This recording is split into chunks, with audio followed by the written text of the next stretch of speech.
let's get it moving. Mhm. So in just a minute, we'll be ready. In less than a minute.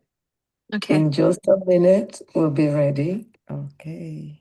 Let me see if I can. In less than a minute. Okay. In just a minute, we'll be ready. Okay. Yeah. Okay.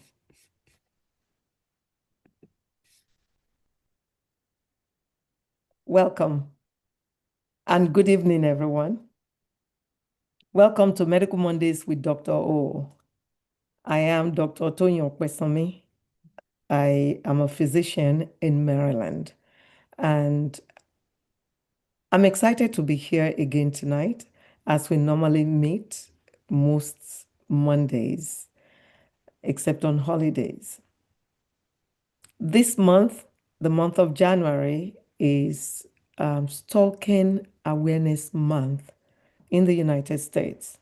And we felt it is very important that we address this issue of stalking.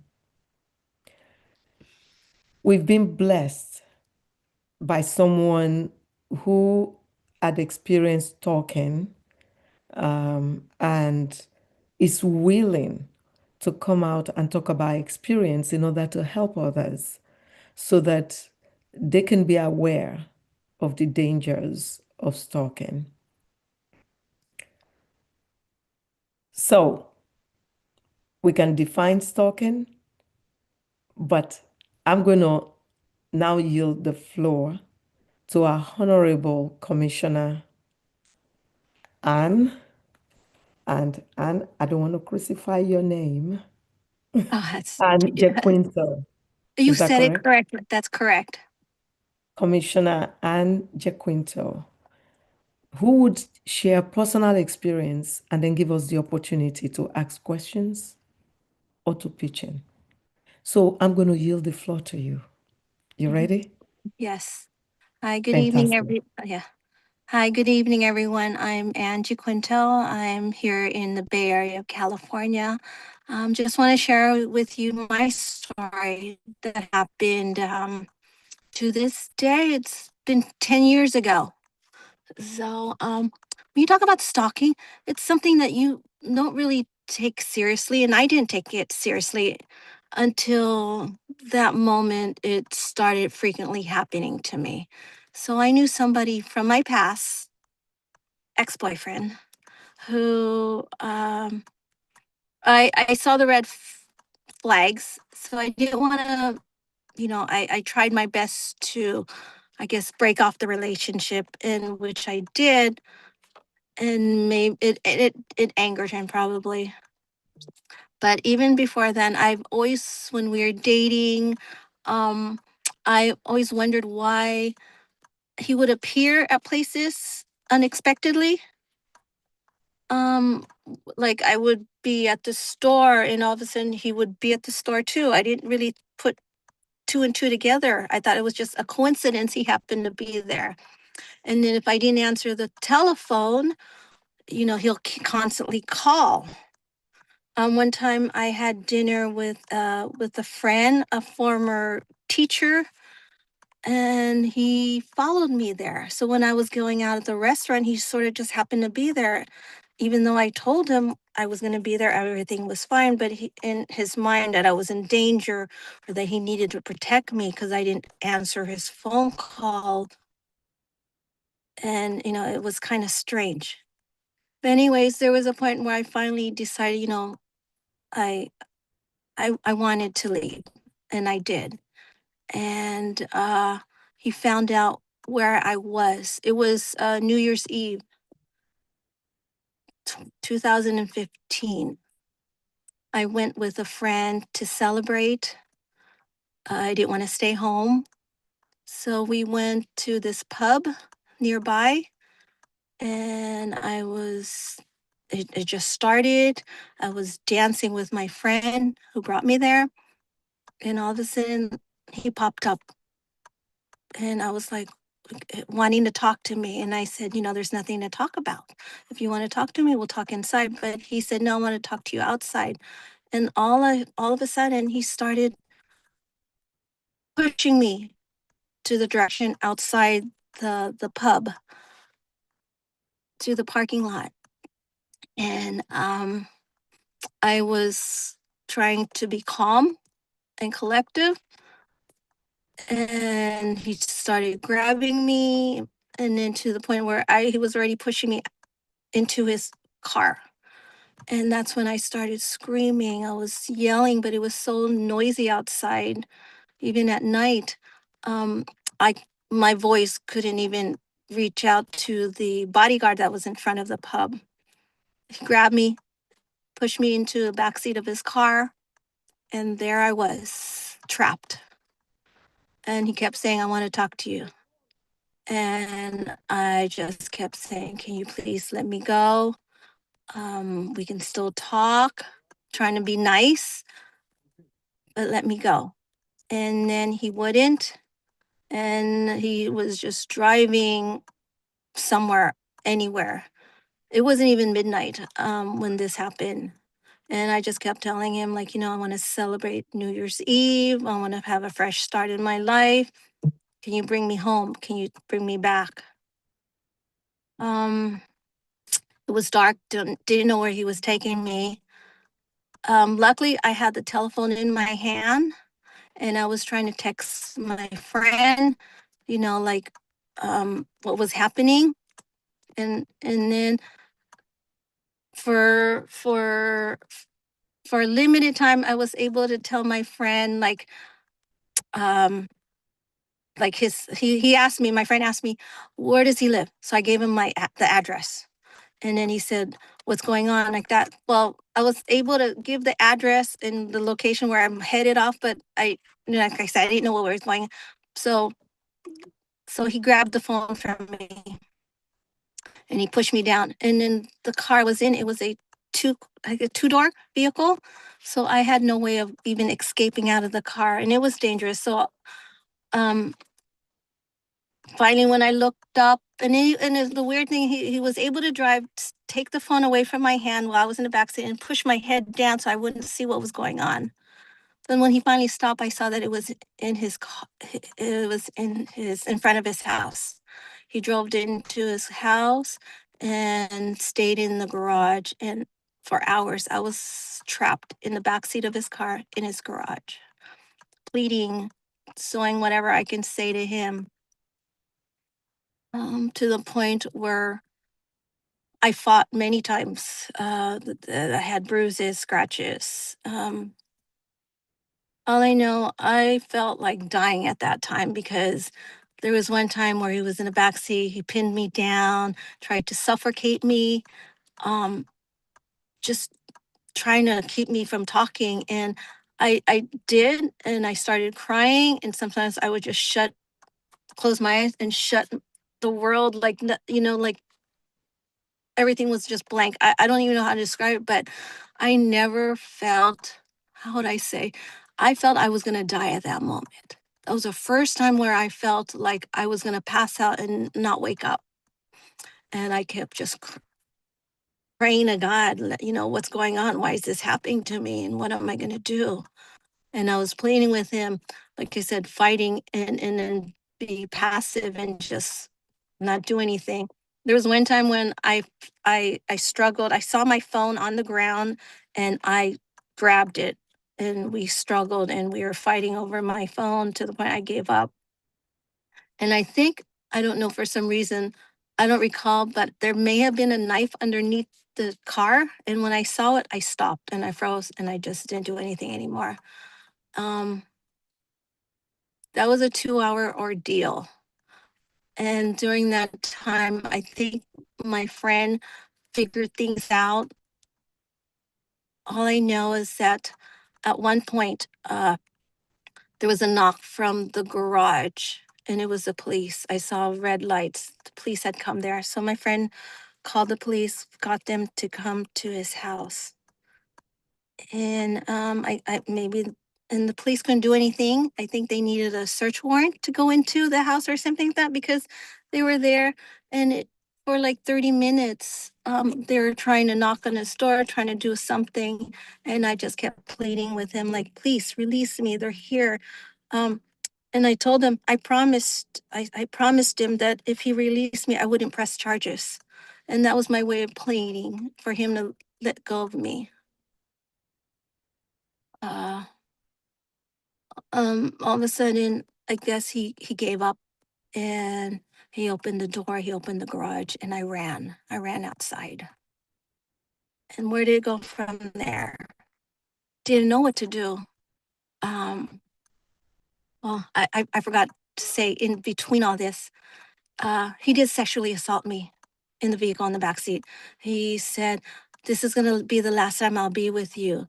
You know, just let me." And I fought him. I fought him as best as I could, but I couldn't. I I could not get him off of me. Um, it did not feel good at all. But when I was finally out, uh, police was out there. The first thing they asked me, "Do you want to press charges?"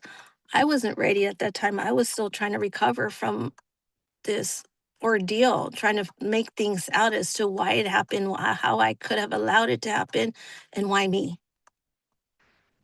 Uh, anyways, long story to end this story. After much debate, I decided to press charges. I went to the police, did what I needed to do. I had an emergency restraining order. Um, the police was there to help me as best I could, and he was eventually caught, and he was in jail. However, when he was in jail, he started calling me. Um, collect. I ignored it, but the calls came almost every single day to the point where I couldn't. I just couldn't. I couldn't ignore it, and I was getting very, how would I say, questioning my own self and what I was doing and how this would affect me and my daughters. I had two teenage daughters at that time, and it was just an embarrassment to be what I would say kidnapped. Basically, it was kidnapping and sexual assault. How do I explain this to my family? How do I explain this to my friends? How do I explain this to anybody? And I was just asking God, what do I do? What should I do? So at that moment, I just I questioned myself. I questioned my actions. I questioned why I think I was a victim, but I felt like I was the one at fault that started this, that it was me that made this happen, that to put myself in this situation. And the only thing I can do is like just push it aside like it should have never happened. And and the more that I spoke to him on the telephone, the more he pleaded, the more he said he was sorry, the more he talked to me, and the more I allowed it, I had a change of heart. I At that point, it took a lot out of me, and I said, "I forgive you for what you did, and I will help you be a better person. I will do my best to make this up to you or make this up to me. Why I did that, I don't know. I don't know what I was thinking back then." Well, he was eventually released from prison. Uh, I went to court, and instead of getting, he did a plea bargain from, like I said, from a felon, uh, uh, uh, from a felony, from to kidnapping to sexual assault, to become just a misdemeanor, and it was false imprisonment, something less, no jail time. I didn't even ask for any what do you call that, monetary return, because all of the for just the money I lost from not attending work, going to court, and everything that got involved in all that. I didn't ask for anything because I didn't want anything from him. I just wanted to just like erase that it ever happened. And I think that's why I went in that direction. Um, I still kept in touch with him because this man was somebody I knew from church, and as a devoted Catholic, a devoted Christian, I I felt that I was going to help him. I had that impression that I can help him, I can change him, make him a better person. Well, through the years, I discovered I couldn't, but eventually I was able to cut him out of my life, um, remove that relationship. So in 2018, sorry, I'm jumping back, but this happened all, like I said, December 31st, 2015. I pressed charges, in January 2016. So it's 10 years since then. And 2018, it took me 2 years, over 2 years, to finally get him out of my life as best as I could, because I just couldn't at that time. I was trying to be gentle. I was just trying to be me, trying to be, like I said, that forgiving person, the caring person.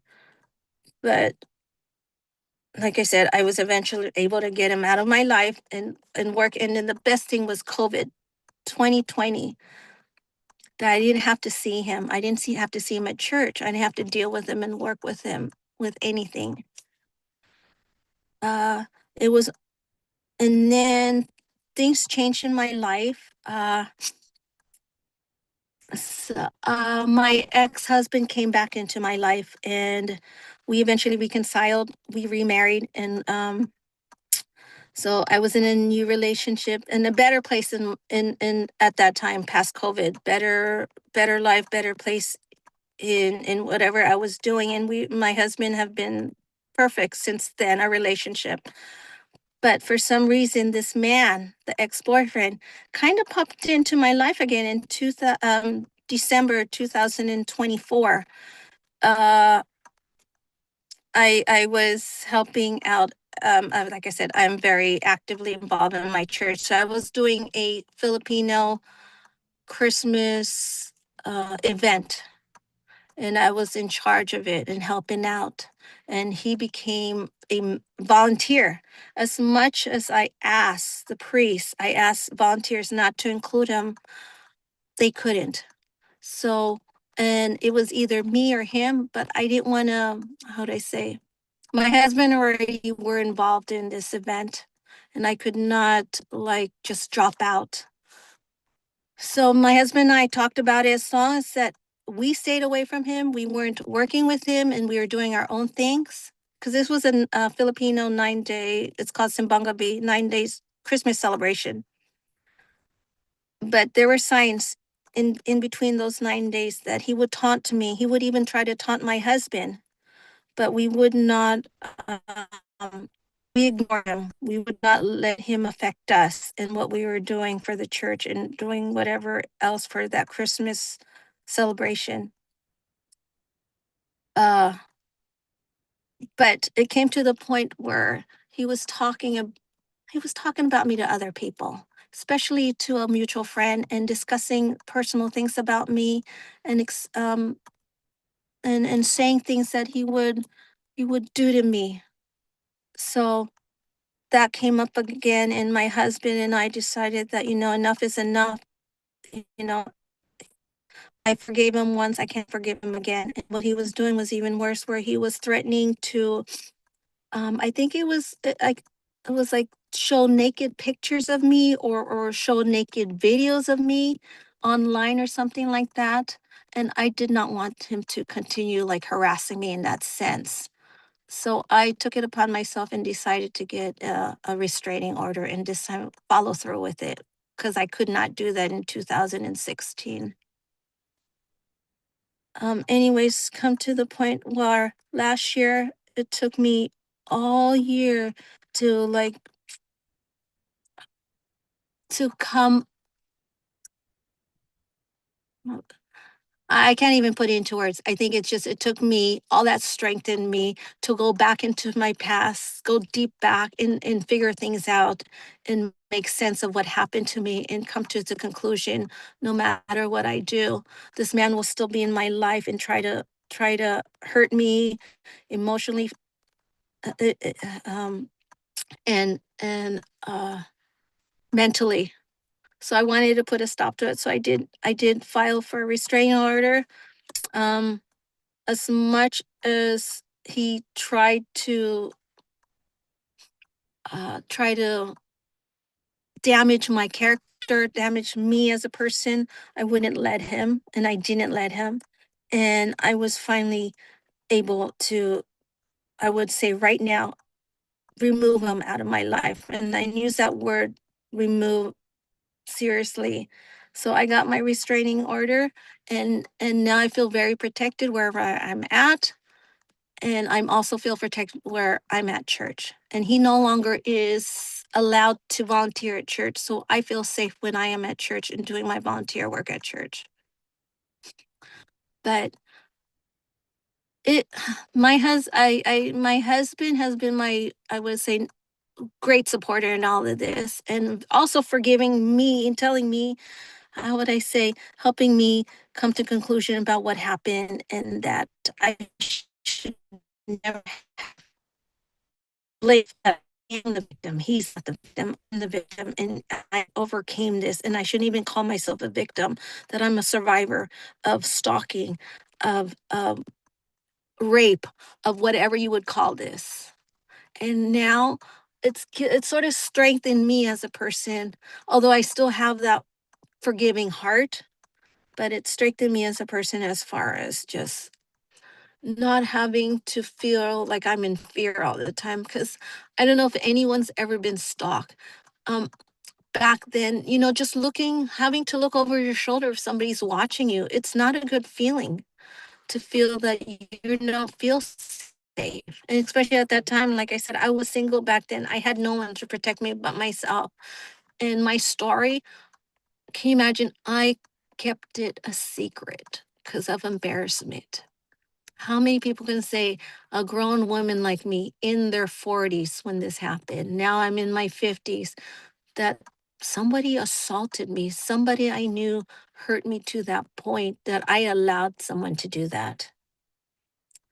And then, like I said, it doesn't really make sense either for me as a Christian woman to even, how would I say, forgive somebody who did such a horrendous act on me and violated me, and and still continued to taunt me.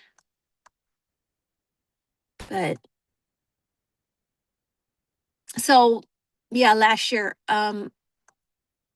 when I was talking to Bridget, a fellow commissioner of mine, and we shared our stories, and she gave me the courage to open up and reveal to the public and tell everybody my story, because I think she felt it was a way of me healing also, and also helping others and knowing what to do, because nobody was there at that time. No, I don't think anybody I know personally, like a friend or family member, that's ever has ever experienced what I've experienced.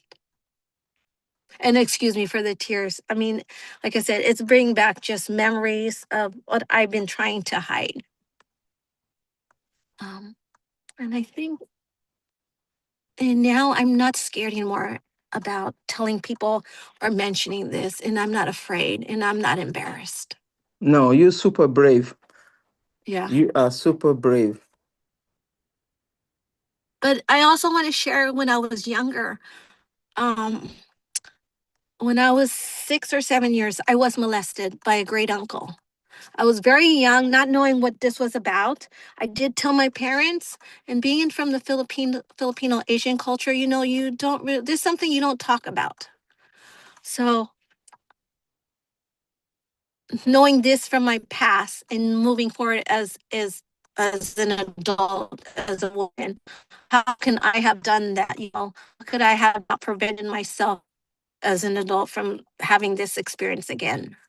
But it's when I always say stalking, nobody realizes that it's actually somebody we know, someone from our past. It's just not a stranger that comes up and follows you around. It's someone that we've encountered. Um, and Thank like I you said, that's so my much. story. Thank you for Uh-huh. being so brave to share. And I'm so glad you came on Medical Mondays with Dr. O, because guess what? Mm-hmm. I think you really need to do this. You needed to do this because even though it's been 10 years, Mm-hmm. you are still hurting. Yes, like I said, You can tell. I'm very good at holding the tears, but I think talking right now is like, well, it's been a year since I really thought about it. And it's, January is National Stalking Month, and I It do will once be in a a while. reminder. Yeah, Yeah. it's a reminder. It is a reminder. I always think about like, oh, New Year's Eve, this happened to me. And I like I said, my husband's there.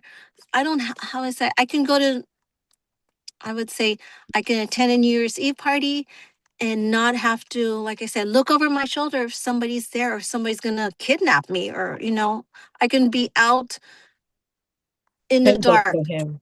Thank God Yeah, for him.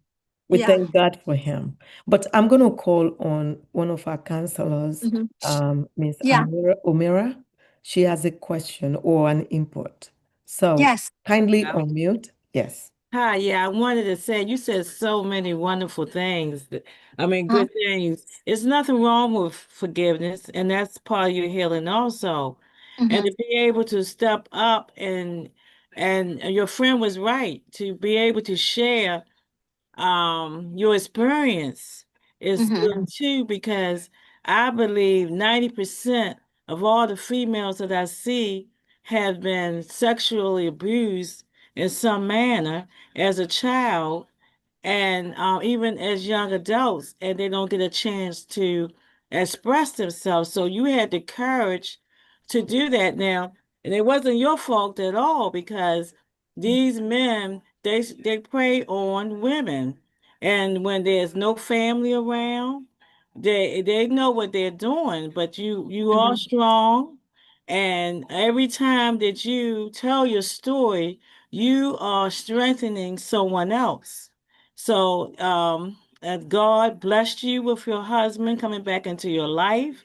And I think you did a wonderful job. You are very courageous. And I hope you continue to be able to help others. And the process you healing, you did a wonderful, beautiful job. Most women, you'd be surprised, they keep it to themselves. They just feel just like you. They don't want to tell because they are embarrassed. But mostly 90% of all my females hmm, have been sexually abused, and the men too. Men also, and that's even worse. I mean, for them, because they are men. I mean, they're males. So thank the Lord that you're able to do it, and I commend you. You did I mean, and every time you give that part of you, you are healing someone else, and you are healing yourself. So God bless you. You did an excellent job. I'm very proud to even to be able to share this space with you. Thank you. Thank you very much. You know Thank what you. it do also? It Thank helped you. me protect my own two daughters. Because Exactly. I think that's what I Exactly. became very overprotective of my daughters. They don't understand, to the point where I did tell them, can you imagine? I only told them last year too that that happened to me. And then now they Exactly. understand why I put a hold on them and ask him like, don't do this, don't do that, or keep on the lookout. Exactly. Yes. You were helping them, because women need to have that in their lives, because they've been doing this for many years, many years, and people, it's been a secret. So you strengthening your daughters, and you helping them and your grandchildren. So it's a blessing. It's a blessing. You have to turn it around and let that be a blessing to you and for your family and everyone else. Yes. Thank you so much. Thank you. And thank you for what you do all over in our community, counseling people who need it and strengthening them Yeah. to bring them out of their pain. Yeah. Thank you. We appreciate you.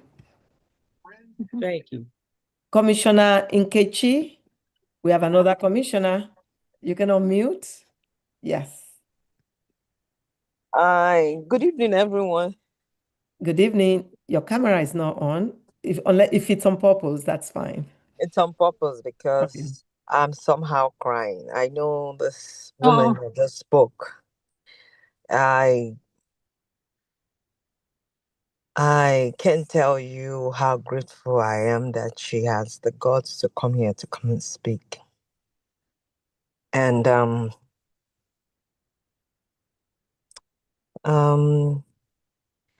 our coming here was not easy. It wasn't easy. I'm not gonna lie to everyone, but I have a reason why I want her to come to this forum to come and share her story. Because sometimes when you share your story about stalker, people are not listening to you. They don't believe you.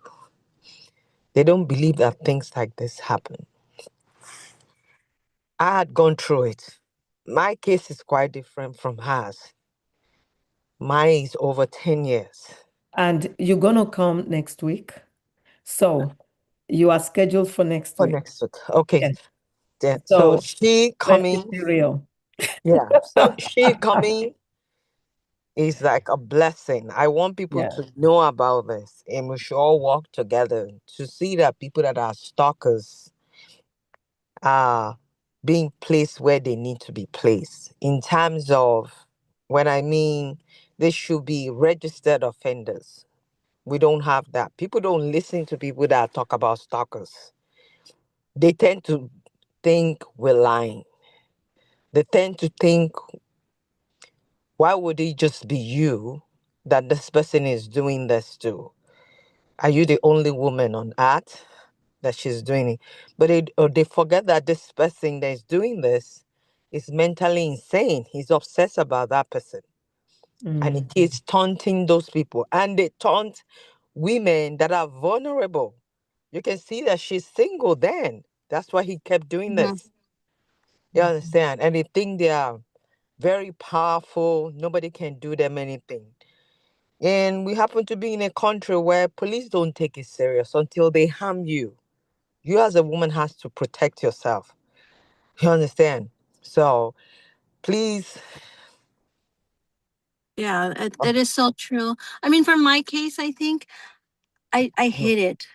And yes, I didn't talk about the other times where he would stalk me. I caught him in the middle of the night, across the street, hiding. I can see from my front window, his car was there. There was another time where my daughters would catch him across the street. And there are other times in the middle of the night, I would hear the horn blasting really loudly to the point of waking me up. And I would know that would be him honking his horn, trying to wake up me and my neighbors just to get my attention. So, yeah, so those were, there are other, like I said, other than seeing him at the store, so many incidents where I knew he was stalking me. But you know what? For me, ignoring it and not really thinking anything of it as being serious. I myself didn't even take it seriously until that point when that happened. So stalkers are usually people you know. Yeah. 99% of the time. They are somebody you know, maybe even have a relationship with.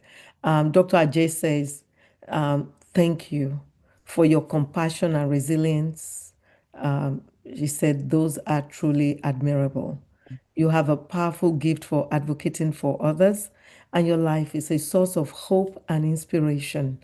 You will now leave this world before your appointed time. Thank you for your courage in sharing. There is strength in being open. Please know you are continually covered in prayer and all will be well. Your strong faith encourages us all, and that's true. I want to make a point also. You forgave him, and that takes strength to do. That is also Yeah. very commendable. This is what Yeah. God calls us to. But when he came back, after 10 years to start his harassment again, to now harass a married woman. So it's not always the single vulnerable that the stalkers go after.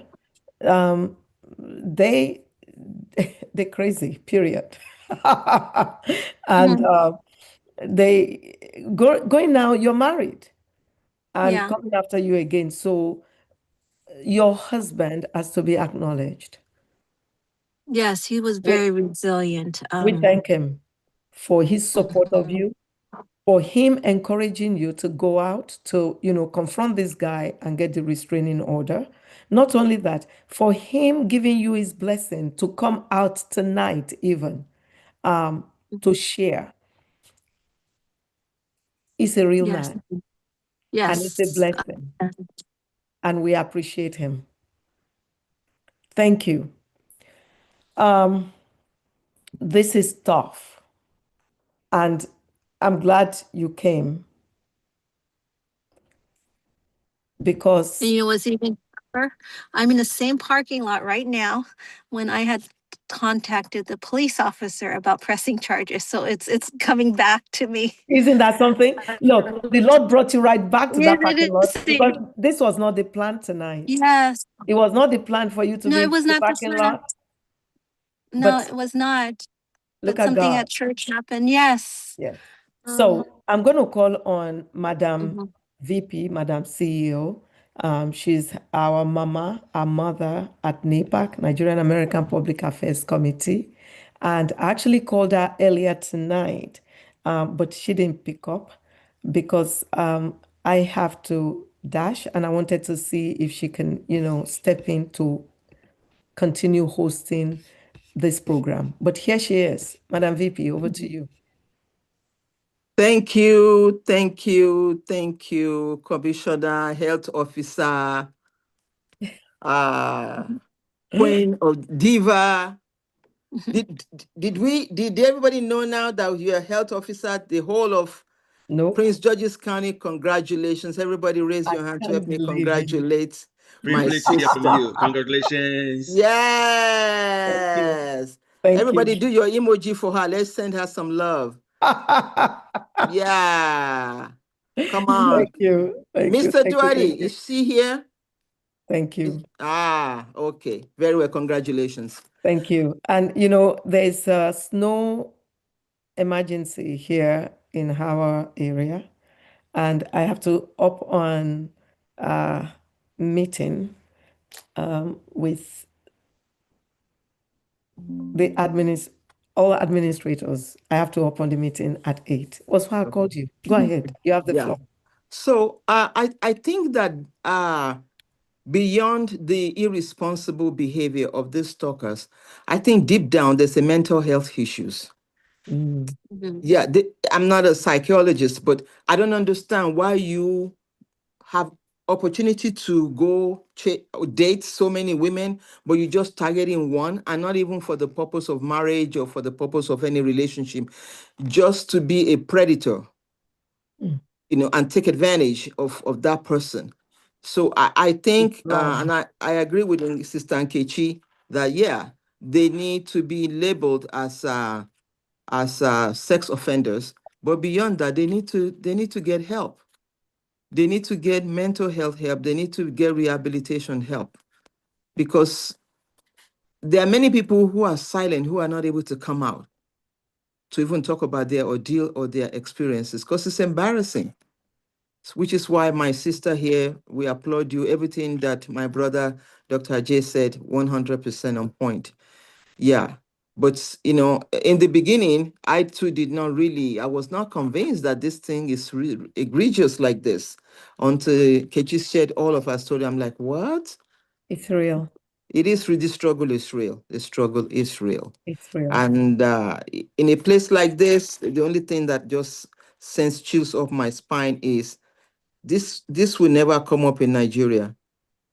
Yes, it does. No, Nobody I'm not talks saying it will about not it. happen. No, exactly. That's what I mean. This conversation will never come up. So we have a Yes. lot of people suffering and smiling in silence. So we've got to figure out a way to push the button all the way there and find out how people can step up and level up to advocate for themselves. Oh, Dr. Veronica, okay, we're sending you. So, um, Thank you, Madam thank you. Chair.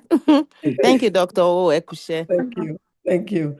So, Dr. Veronica said, may God bless you for your strength.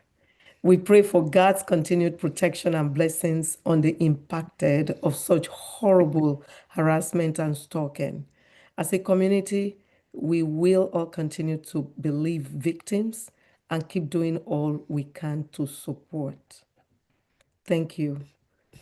Thank you, Dr. V. Dr. V, you brought Thank- Echi to Medical Mondays with Dr. O and made a Thank you. difference Thank for you. us to even know that this thing is going on. And Nkechi brought Commissioner Anne to us so that she can share her story. You see how it goes? So we're grateful. We are so thankful. Thank you. Thank you for sharing. Mhm. And if you will please leave us with a parting word, advice that you will give to someone who may Yes. be going through stalking before it gets to dangerous stages. What would be your advice? I think the advice is never doubt yourself and look at the signs and believe that it is happening. Don't ignore it, and know that once you do, find an advocate, find somebody to share this with that can help you. I think it's being aware of that it's happening and accepting that it's happening. That's what someone needed to tell me back then. That what I went through, it's real, and that there's a way to end it or prevent it from continuing. And it's about sharing and awareness and believing in yourself. Thank you. Mhm. Thank you. Madam VP? Yes, ma'am. I'm just curious. What was the police's reaction? Because these are supposed to Oh, be. they were very supportive. They wanted me to press charges right away. But like I said, it took me a while to just take everything into consideration what was happening. They were ready and they were saying, like, we can get them as early as tomorrow. It's just based on you what to say. But they were on my side. She forgave Yeah. him because she said they go to the same church and Mhm. she thought he would change. So she actually forgave him. And that was why I was complimenting her Mhm. that she forgave him. But him Yeah. coming back 10 years later to come again after she's married even to come Yeah. back to still want to start, the same thing, it needed Yes. to be stopped. But like I said, on my case, the police believed me and they wanted to help me, but I was the one who was very resistant. Yeah. But like I said, I didn't have anyone to tell me, like, Anne, you're making a mistake and you should, follow what, the advice from the police was. Mm. What about your pastor? Did you tell your pastor? And what was their reaction? I didn't tell my pastor. Ooh. I kept it. That's the thing. I I'm a really quiet person back then. I was quiet and I didn't really share too much. I just kept everything with me inside me. I had no one to share this with. Like I said, it was out of embarrassment, putting myself in that situation, and I didn't want anyone to criticize me. I spinned it and took it the wrong way. I think if I had opened up, I would have gotten a different reaction. Like I said, the police was there every step of the way telling me what I needed to do.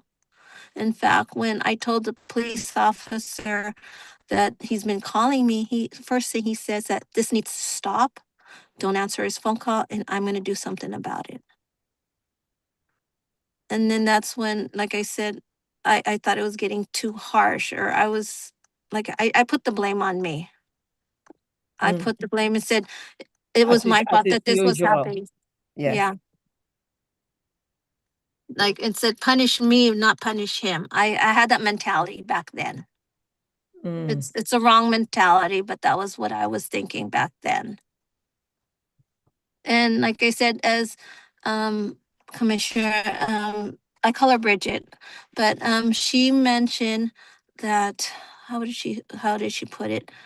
I had there's really no advocate for stalking. It's something not a lot of people talk about it, nothing happening. But she's right.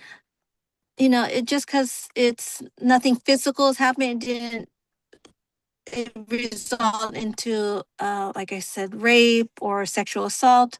But there is something that needs to be attached to it in some way or the other where we can identify these people that are doing this. And there is here in the Bay Area, there is no organization, no one to talk to regarding this. If you look it online, if you go on, you know, seeking, I don't know what you would call it, stalking. Like I said, I would say there's no stalking advocate here that we have. Other Maybe than the two of you can, your powerhouse, two of you can start as Mhm. Stalkers Anonymous. Yeah, yes, exactly. That would be great. Yeah, we don't have that, like a hotline or something like that where a man, a woman who's going through this can get advice. Because, like I said, I think a lot of people who experience feel that they're at fault, that they caused this to happen. And that's, like I said, that's how I felt back then. Because I got myself into this relationship. I should have known better what type of person he was. And when I was trying to end it, I didn't do it like normally people like you break up and that's it. You don't see this person again. I had my choice to leave the church, but I didn't want to. I was devoted. I was helping out and not just I was helping out, I was doing higher stuff. Like I said, being the chair of our festival, being doing all I'm a catechist. I teach religion classes. So I'm doing a lot more than just, you know, a regular volunteer. And even now, here I'm at church doing other stuff because I'm part of pastoral council, which is similar to being a city council to the mayor. Pastoral council is being like an advisor to the priest. So I'm up high up, like whatever volunteerism work I do at my church. So So I have Nkechi, you have your hand raised, and I'm gonna step away for a bit. Madam VP and Adiola, Mrs. Adiola Atekoja, I'm handing over to both of you to continue the hosting. Yes, ma'am. Am I getting paid? Nkechi? In kind. yeah. Nkechi, you have the floor. Yeah, ma'am. She's right that there's nothing that entails help for people that are going through stalking. And another thing is stalking is a very shameful thing that people share to people because it's like you repeating yourself and nobody will believe you. For Yes. her, nobody will believe you. For her, I was going through my own ordeal. Little did I know that she's going through the same thing, right? And I keep running to her all the time when I was going through mine until the day she opened up. You know, it took courage for her to speak to me. But the other thing is stalkers, they are this kind of people when they are doing their thing, you need to act fast. You need to take action no matter what. I know the police will not believe us, but you need to speak out and keep talking because what she was going through was what I was going through. I was keeping it secret. I wasn't saying anything. You understand? But when I started talking, then he started backing out. She talked about horns and all the things this guy would do. I experienced worse than that a stalker will have the guts to come into the house that he's not a member, that he doesn't even own. How he got that power to do that, I don't understand. So I'm really pleading with anyone in this group. I know we have people of high caliber people that knows people. Can we please do something about this? Stalking is dangerous. They are very, very wicked. They would mentally, emotionally, financially disturb whosoever they are, and they will try to bring that person down. Please help us. Thank you. Yeah, I know that there's some incidents where stalking can not just lead to physical assault, it can lead to murder too. Yeah. So like that's the worst part.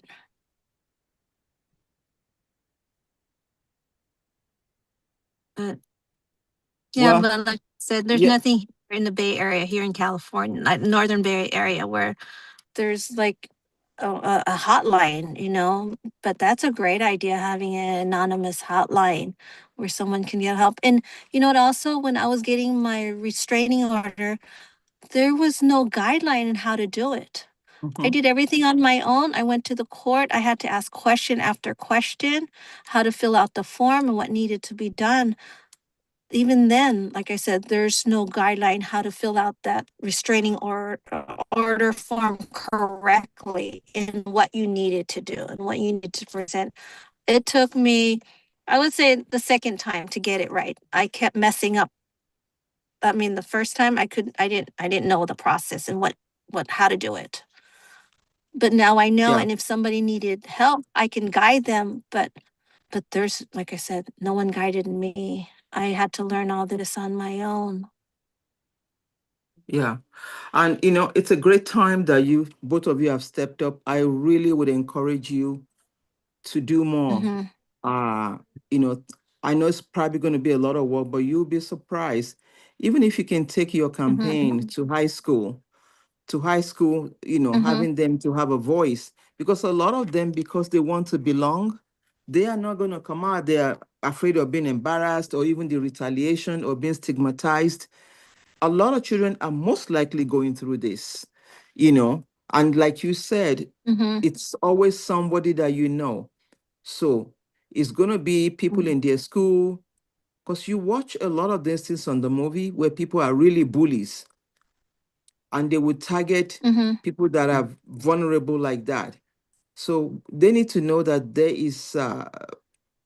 there's support in the community. So I would strongly suggest that you guys get together, and hey, Mm-hmm. I could volunteer for one call a month or something like that. I'm super busy, but by the time that we bring this issue to a wider platform, I think you will find more people stepping up. You'll find more people stepping up. My temporary co-host there, Adiola, she's an author. This is something that is Mm-hmm. worth writing about if both of you are willing, which I believe should be willing to interview you and just put it out there. So we need to use social media. We need to use every form of advocacy or communication out there. Dr. J, what do you say? Because children or girls must, and maybe it's not just girls, maybe it's happening to boys too. We don't know. People must know how to set Mm-hmm. emotional boundary, Yeah, you know. thank you. Oh, I like that. Emotional boundary. I like that terminology. Yeah, they need to know how to set emotional boundary and not feel um suppressed or not feel like a victim, because it's not their fault, not feeling that they're blamed. It looks like somebody wants to make a comment. Please go ahead. Yes, good evening, everyone. Good evening. Commissioner Anne, I really want to applaud you for taking the courage to, come out today. Thank you so much, because, this is going to give other people opportunity to address the issues that they are going through. I just have a question for you. I know you said you had sexual abuse when you were young. Did you do anything about it? Did you get help? No, I You didn't. didn't? It was sort of brushed aside, you know. Okay. Because, Yeah, it did what it did do. It made me fearful of older men. okay. Like I said, this is a great uncle, Yeah. and when he passed away, I had no feelings for him. I didn't cry for him. I didn't have, I didn't care.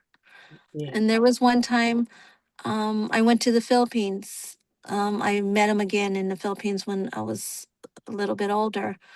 And my aunt told me to go say hi to him.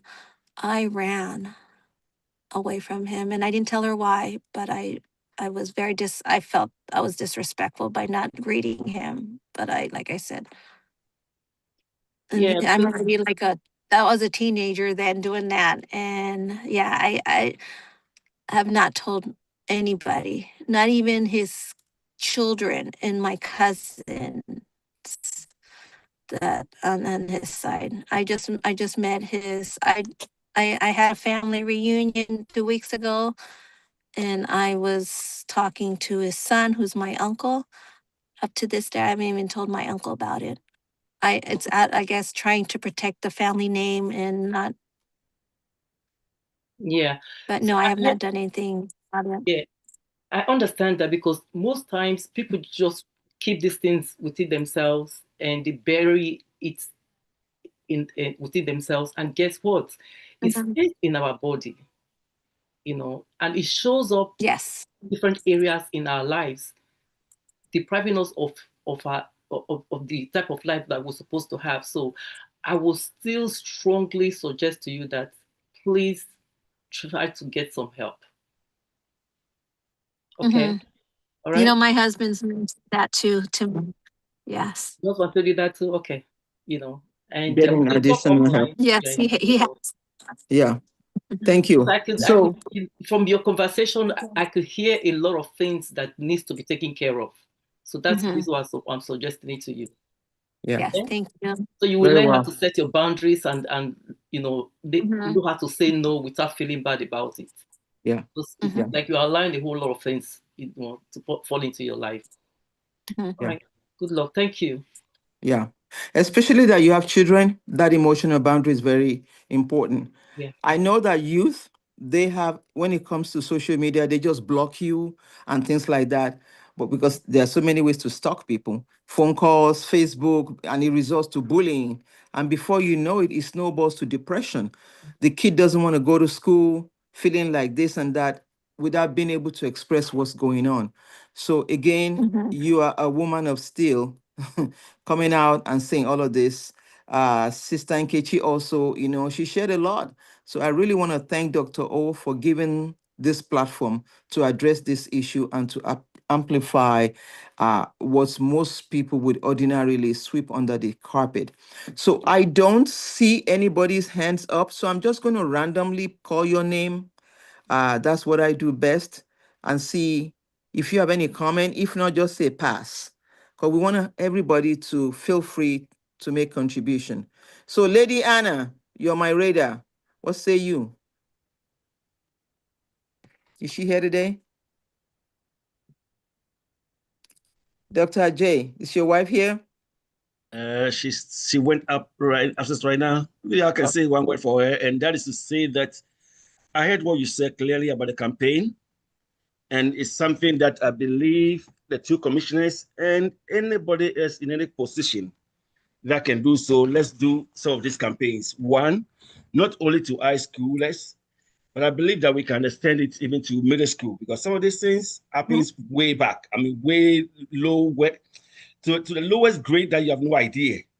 And I'm saying this because some families, excuse my language to say, they don't have discipline. Mhm, An uncle will not see that I'm an uncle to a young or a young girl who is now coming up. mhm. The moment they see this young girl coming up, excuse me, say they are not disciplined, and the Yeah. West and the bad things start happening. And some of these things, like we talk about stalking, these two ladies, what they have said, share with us so far, is because they have one sense of guilt, shame. You feel like no, it's not right to share, to say this to anybody, and that's where the perpetrators also grow their wings and they do more evil. Mhm. And before you realize, it's all out of control and out of hands. I really want us to step up on the campaign, Yeah. because, like I said, some families are loose on discipline. Mhm. If I'm an uncle, the young girl in the family should have confidence in coming to me to share if there are Mhm. anything going on. Not coming, I mean, in other words, I'm saying that the evil that should happen shouldn't happen in the house. If it should not happen at all, if we are all doing our job well. So let's step up with the campaign. The two young ladies, God bless you. But if anybody else can also do it, let's do it. You go, we hear stories and you're like, what? Did this happen? Yeah. Even neighbors are doing evil to other people, and they are swept under the carpet. Well, that's what I was saying. I'll share on behalf of myself and Anna. Thank you so much. You're welcome. Thank you for sharing that. Yes, we need to go and nip it in the butt from the young age. We have to figure out how to provide proactive education.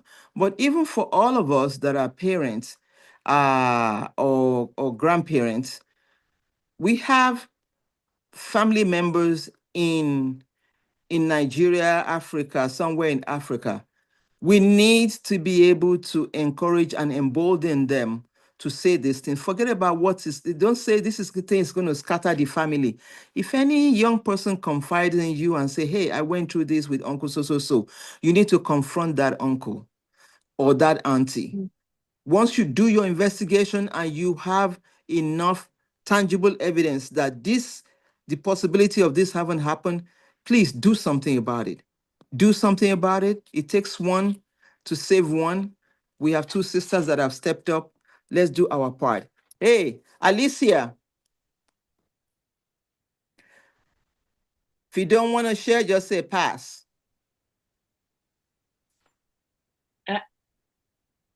Okay. Alicia, okay, just a minute. I just want to go around a couple of people. Dr. Akintonde, you just joined. Do you get a grip of what we're talking about? What is your comment? What role do you think you can play to? Yep. Hello, everyone. Thank you so much. Just joining, and I Okay. think this might be like a follow-up session, I believe. I strongly want to echo the statement that, yes, as women, we do want to encourage the young ones among us to do their best. We do want to support them, stimulate the self-esteem, instill the confidence, and if we have any facts or suspicion, we should go ahead and further investigation and see what we can do to rescue their child. So it's more of Excellent. a community effort. Thank you. Excellent. Thank you. Thank you. Femi Thank you. Adebayo, any comment? Felipe, I'm coming for you. Any comment? If you don't have a comment, just say pass. Okay. I guess silence. Florence, any comment? Yes, I just want to appreciate the ladies for coming out and sharing their experiences, And like Dr. AJ said, it's good to create more awareness and maybe put this together in a podcast, maybe. I think a podcast would be more engaging, but he has suggested, someone has suggested writing a book, but maybe a podcast would be more like it, All of the platform, whatever works, all of it. We got resources in the house. Thank you. That would be all from me. Thank you. Francis Alu, any comments? Miss Aromo, go ahead. Yeah, the only comments I have is just to appreciate Anne and then Kechi for sharing their stories.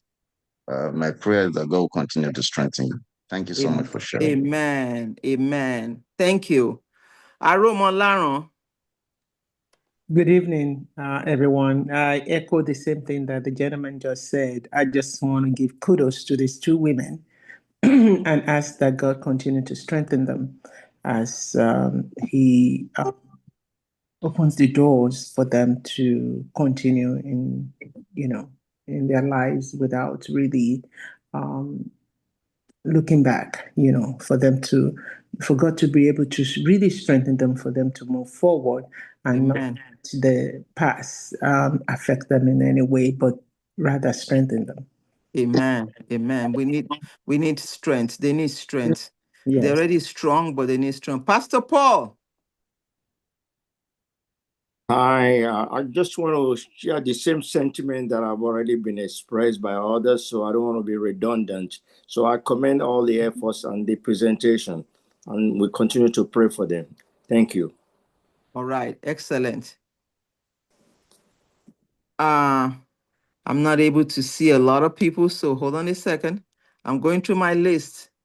Papa J, who's Papa J?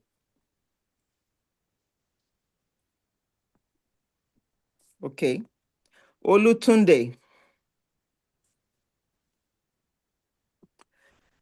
Telma.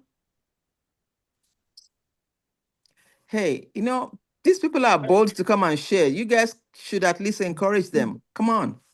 I want to thank all the women who came out to speak today. It took a lot of courage. There are a lot of women who, despite all that they go through, they will still happen to come to this platform and not be able to share what happened and how it happened and everything. I'm very grateful for all the women who were able to speak out today. It gave a lot of women courage for able to speak out, and it opened up another space for people to feel safe enough to be able to come and share this. I'm gonna keep them in my prayers and just just pray that it gets better, and this is the society we live in today. It just gets getting better, especially in the African society. The stigma about all of this. We hope it gets better over time. Absolutely, there is stigma. We appreciate your comment. Okay, Alicia, that's fine. If you still want to jump in, you have the time. Titilola Akinkwelu. Good evening, everybody. I just want to commend Lady Anne and the other lady that shared their experience. That is really courageous of them. I pray, since there are people who go to church, I just pray that God will continue to comfort her and help her to overcome the issues. And in the community where I'm very far off there, but as people have said, if they are able to share with other people and encourage other people, it will be very nice. May God bless everybody. Thank you. Thank you. Thank you. What you Indeed. think of what you want and you think about it, and that's what you dream about. I watched a scary video on an accident, and now I'm gonna be dreaming about something real. Why did you say? Why you know it's something you don't want? Okay, can you mute that brilliant lady? Lady Vanji Okusanya, your comment, ma'am.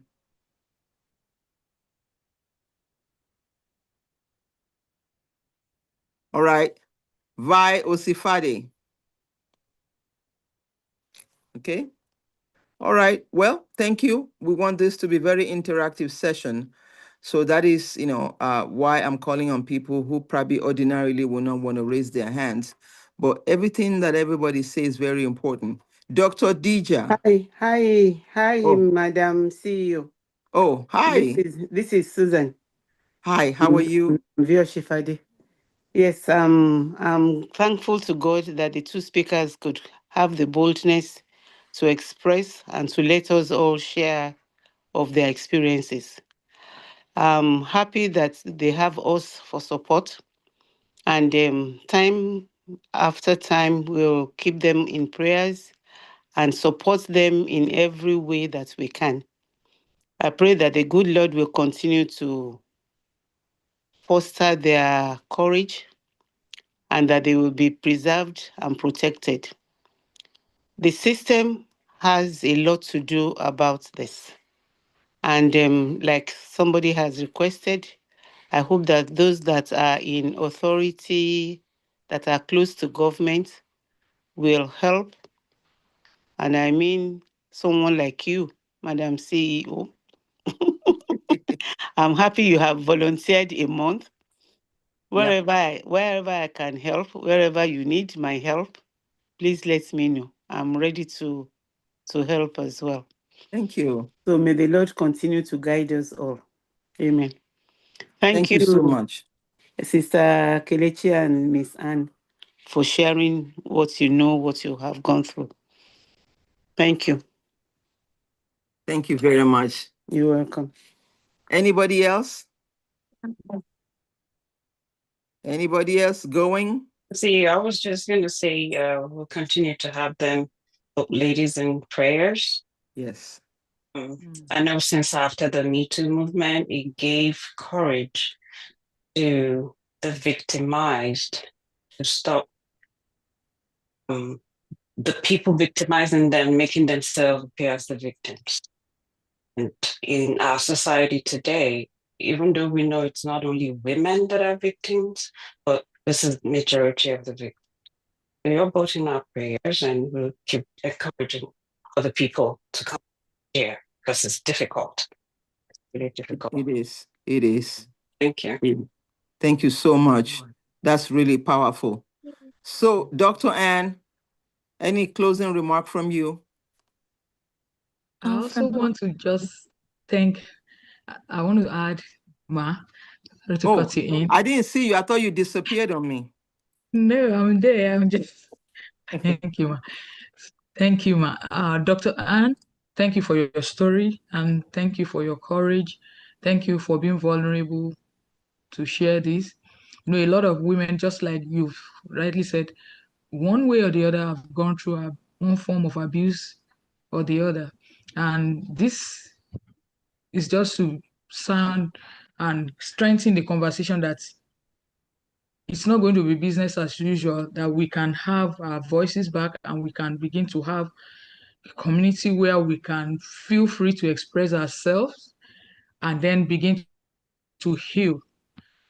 And thank you very much for coming to share your story.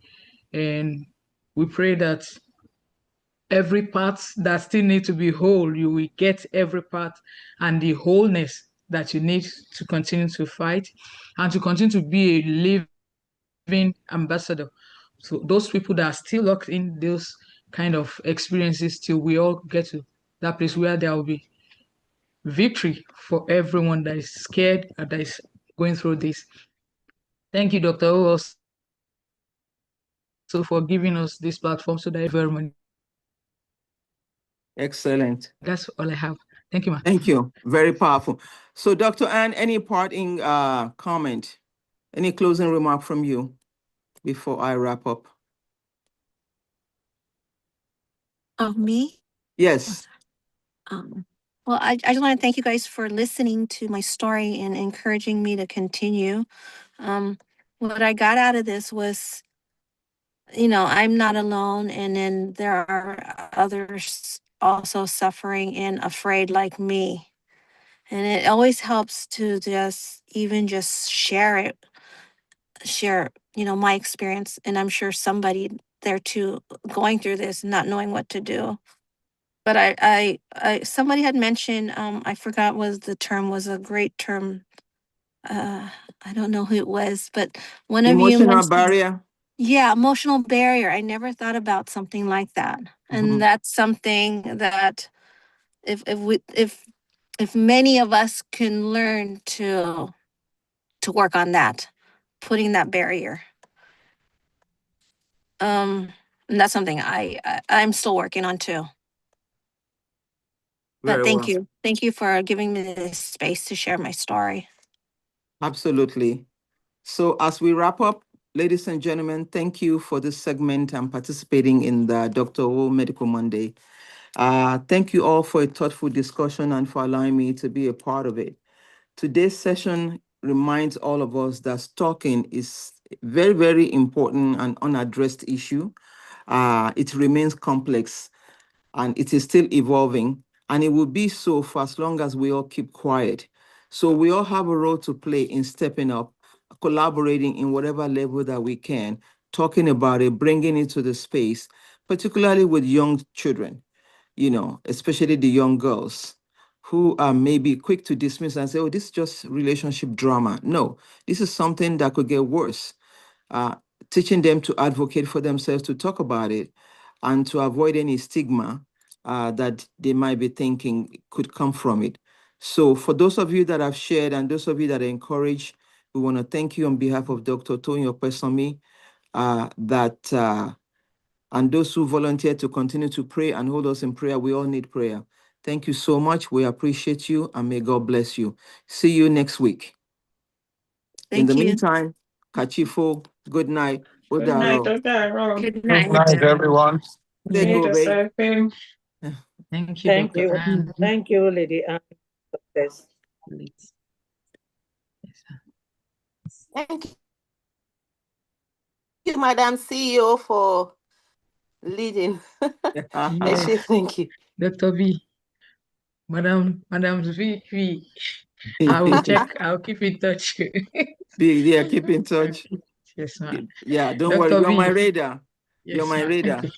Okay. Okay, Let me de-escalate all the stuff on my on my plate. All right. I got Yes, you. sir. All right, All right. So bye everybody. Dr. J, you Bye, can turn Dr. off. V. You can end the is everybody gone? Not yet, almost. Thank you Okay. very much for your good job, for the good job. Yes, sir.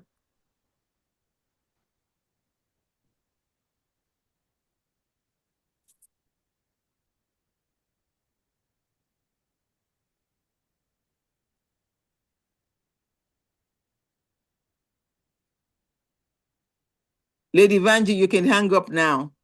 Show is Did over. I not come up? Okay. Yeah. Dr. Kintonde, Florence, those of you that probably left your phone, Telma, Olutunde, you can hang No, up I now. didn't. I did not. Madam CEO, Leave.